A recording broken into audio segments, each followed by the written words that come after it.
Bă, am fost în oraș original. Și am venit pe jos, tot așa original. Că pula mea, mersul pe jos face corpul frumos.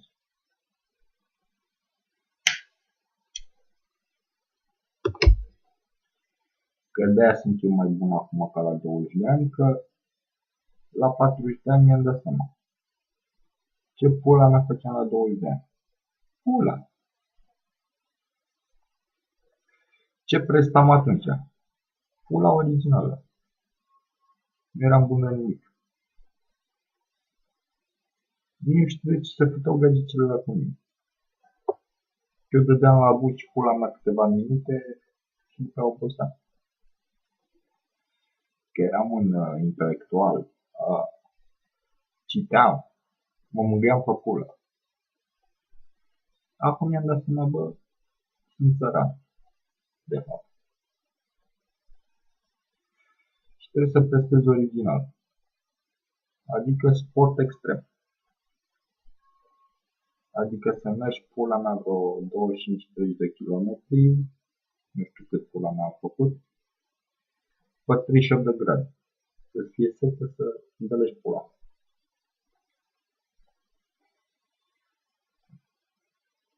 Hai să ne imaginăm pe grasa aia. Dacă m-aș putea eu cu ea. Este pula. Pe aia gâfâie de 2 ori și a leșinat. Păi ce pula mea fac eu genocid? De grase? O să mă fut tot pe sportivă originală. Și mă fut pula mea 3 ore și mă obosim. Că acum să mă ajung ca la 2 de ani. Tot bine. Hai că nu ți-am discutat de tot. Și atunci eram cam alergător. Dar nu chiar așa de disperat ca acum. Acum sunt mai bun la ca atunci. Atunci eram să-mi tot bun. Dar pula mea, corpul meu rezist. Îl doare în pula original.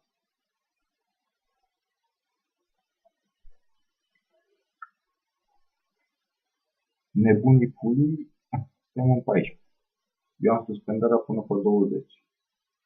Dar să mă bag pula dacă mai mă duc pe acolo. De fapt nu mai am niciun motiv. Ce pula mea, să văd pe grasa aia cum o mângâie ăia. Și iau pe ea, am fost în excursie. Și mă doare în pula. Și eu mă duc în excursie în fiecare zi.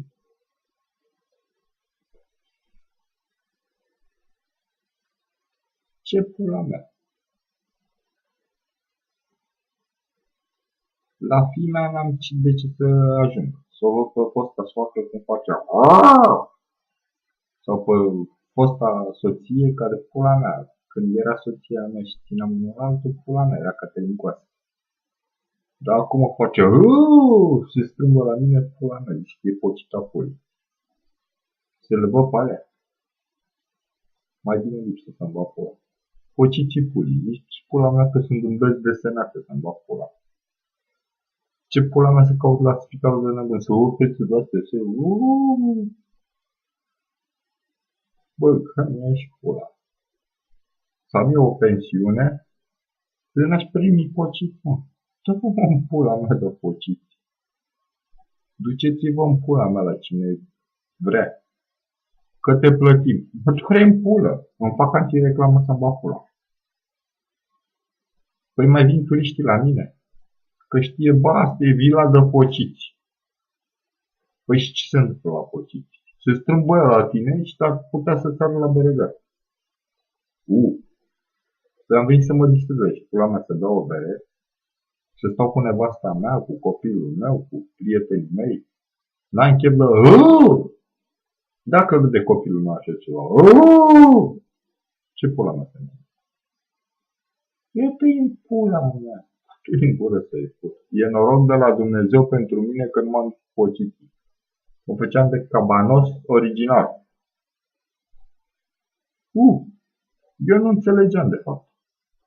E noroc de la Dumnezeu. Ce dracu căutam cu pociții? Eu le țineam o părere la pociți, săracii de ei. Bă, dracu că sunt bogați, putreți. Ce săraci de ei? Puturoși puli. Bă, bine că dă muncă la psihiatri și psihologi. Pociții puli. Ce pula mea subiect de caz să fiu un pocit de ăla? Ce pula mea face ăla? Bă, psihologul puli.